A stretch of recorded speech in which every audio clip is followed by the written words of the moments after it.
Okay, तो ये हुआ, ठीक है। जो एमोरफस सॉलिड्स होते हैं उनमें क्या होता है, टेंडेंसी टू फ्लो होने की टेंडेंसी होती है, दो वेरी स्लोली, ठीक है। इसका हम लोग एक प्रूफ भी देखेंगे अभी। दस amorphous solids are known as, इनको क्या बोलते हैं, स्यूडो सॉलिड्स बोलते हैं। Pseudo solids means they are not solid, they looks like solid but not, they are not solid. क्योंकि सॉलिड का मीनिंग एक्चुअली क्या है, क्रिस्टलाइन सॉलिड। जो सॉलिड टर्म है that represents crystalline solid, okay.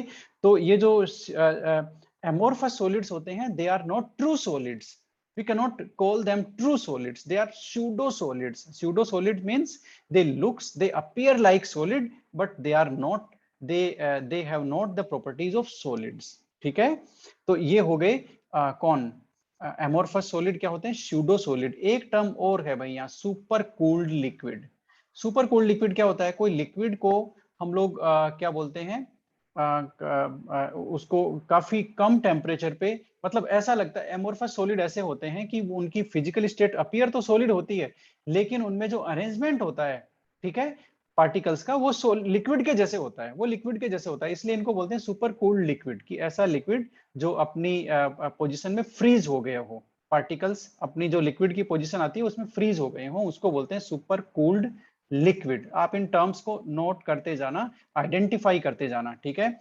अब इसके एग्जांपल देख लो भाई, ग्लास, आपके जो ग्लास आते हैं, आपका रबर, आपका प्लास्टिक, ग्लास रबर प्लास्टिक, पहचान लो, ये जहां भी आते हैं वो सारे के सारे क्या होते हैं, बताना जरा।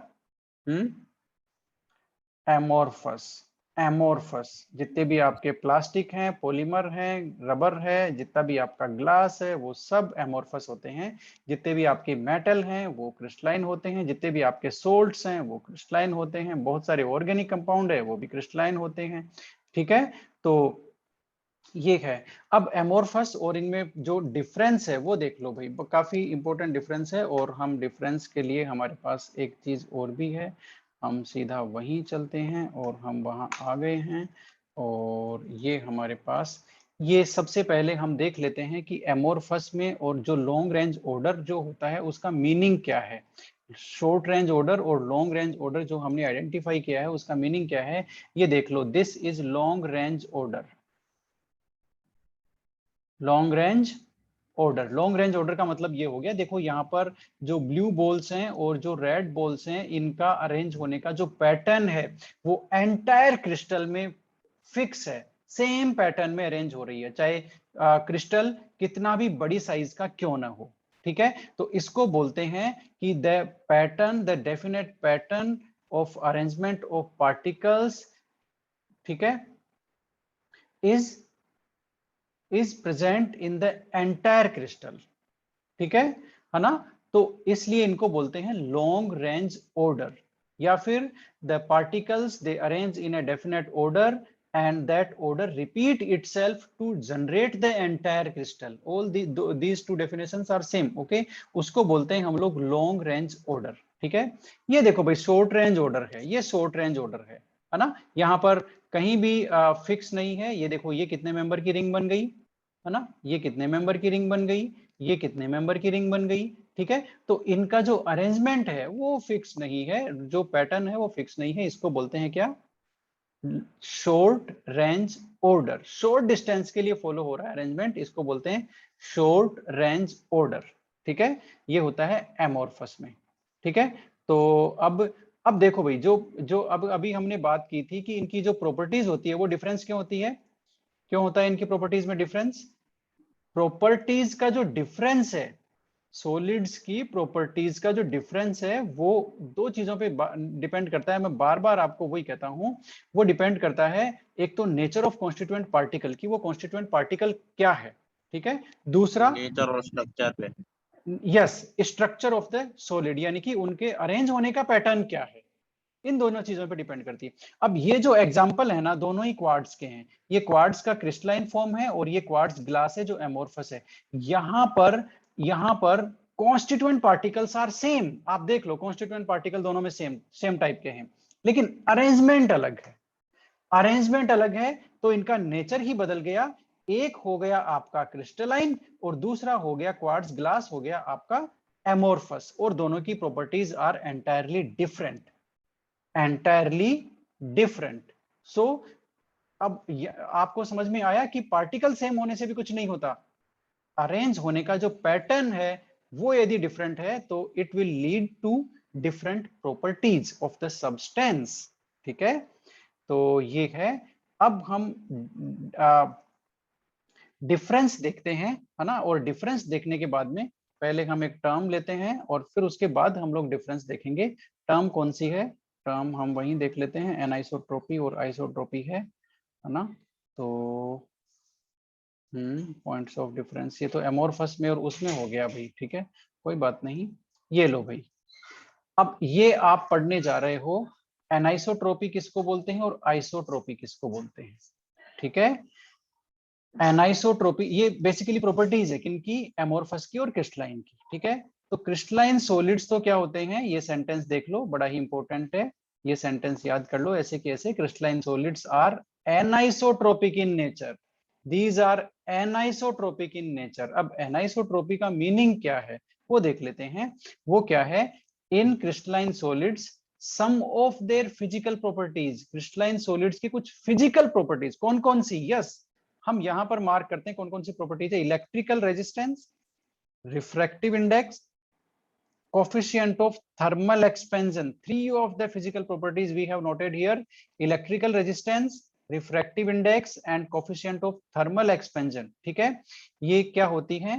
show different values along different direction in the same crystal। ये लो भाई, ये एनाइसोट्रोपी होती है, इनकी वैल्यू डिफरेंट डायरेक्शन में डिफरेंट होती है। This is the meaning of anisotropy. Isotropy का मतलब ये हुआ कि जो फिजिकल प्रॉपर्टीज हैं उनकी वैल्यू हर डायरेक्शन में सेम हो। ठीक है, लेकिन यहां पर फिजिकल प्रॉपर्टीज की value if it is different in different direction along different directions, then it is known as anisotropy and all the crystalline solids are anisotropic, है ना। अभी हम कंपैरिजन करेंगे और देखेंगे कैसे ये कैसे होता है। तो अच्छा यहां पर है, तो anisotropy arises from different arrangement of particles in different direction। ये लो भाई, क्रिस्टलाइन सॉलिड्स में डिफरेंट पार्टिकल्स का जो अरेंजमेंट है वो डिफरेंट डायरेक्शन में डिफरेंट डिफरेंट मिलता है। That is the reason that crystalline substances they have values of some of the physical properties different when we measure along with the different direction। अलग direction में measure करेंगे तो अलग value आएगी कुछ फिजिकल प्रॉपर्टीज की, इसको बोलते हैं एनाइसोट्रोपी। ठीक है, एनाइसोट्रोपी का रीजन क्या है? अरेंजमेंट ही डिफरेंट है भाई, अलग अलग डायरेक्शन में। देखो कैसे, आपके सामने ये फिगर है और आप आराम से इसको समझ सकते हो। ये लो, अब हमने इसको थोड़ा सा जूम कर दिया, ये देखो भाई। अब यहाँ पर एक तो हमने अभी बात की थी कि जो क्रिस्टलाइन सॉलिड्स है उनका पैटर्न का जो अरेंजमेंट का जो पैटर्न है वो फिक्स होता है। यही उनका जो पहला मार्क है, mark of difference with the amorphous, वो यही है कि उनका अरेंजमेंट का पैटर्न फिक्स है ना, बाकी सारे उसके रिजल्ट है। ठीक है, ओके। तो यहाँ पर देखो एकदम फिक्स है, पार्टिकल्स का अरेंजमेंट एकदम फिक्स है, सेम ऑर्डर है ए का, बी का। जो बी की पोजीशन है वो जो दो ए हैं उनके बीच में है, ये देखो। ठीक है, तो इस तरह से ये अरेंजमेंट पूरे क्रिस्टल में यही अरेंजमेंट है। अब इस तरह के अरेंजमेंट में हम यदि फिजिकल प्रॉपर्टीज दो डायरेक्शन हमने यहाँ पर मार्क करी है, ये देखो, ये नंबर 2 डायरेक्शन है जिसपे भी कर्सर है, यस, और ये नंबर 1 डायरेक्शन है। अब आप देखो नंबर जो 2 डायरेक्शन है, नंबर 2 डायरेक्शन के अलोंग यदि आप मूव करोगे, you will find that on both the sides of this direction or in this direction particle A and B are in alternate position। ये देख लो, A से B आया, B से A, फिर A से B, फिर A, यानी कि A B A B A B, तो अल्टरनेट ऑर्डर में है। देखो दोनों साइड A B और A, बात समझ में आई? तो जो डायरेक्शन 2 है वहां पर पार्टिकल्स अल्टरनेट पोजीशन पे हैं, है ना। अब डायरेक्शन 1 देख लेते हैं, डायरेक्शन 1 क्या कहती है? ये लो, डायरेक्शन 1 आप देखोगे तो ये लो, ये क्या हुआ भाई? डायरेक्शन में एक तरफ B है और एक तरफ A ही A है। इसका that's why if we measure the sum of the physical properties along with different direction, we find different value. This is the meaning of anisotropy, and this results because of crystalline nature or because of the definite pattern of the different type of particles in the crystalline structure. That's why crystalline solids are anisotropic, anisotropic. और यहाँ पर एक ये किसका crystal है, example है, उसका description लिखा हुआ है। In the crystal of AGI, ये सिल्वर आयोडाइड का क्रिस्टल है। In the crystal of AGI the coefficient of thermal expansion is positive in one direction and negative on other direction, negative in other direction, दूसरी direction में वो negative.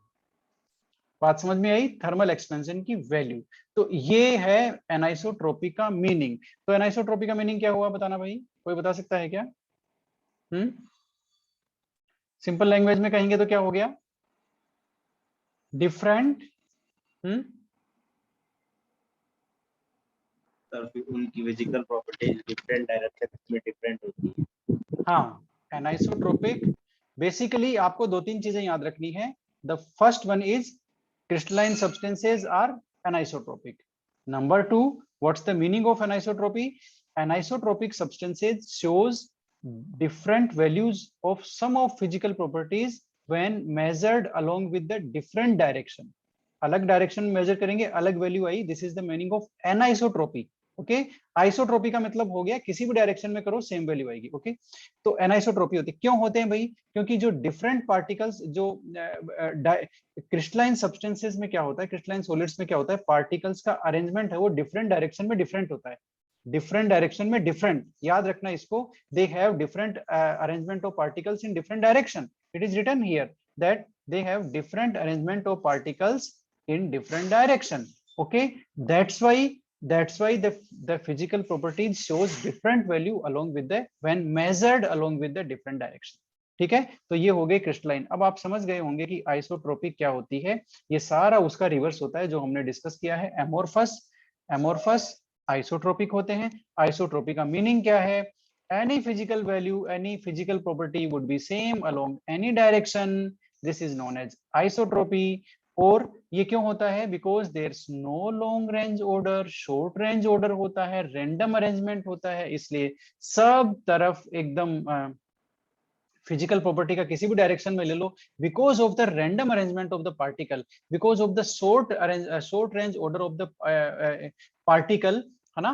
That's why the all the physical properties they shows their values same when we measure them along with the different directions. This is the meaning of isotropy. ये देखो, है ना, isotropy it is because there's no long range order. Long range order is the characteristic of crystalline or amorphous. Long range order is the characteristic of crystalline or amorphous. बताना जरा।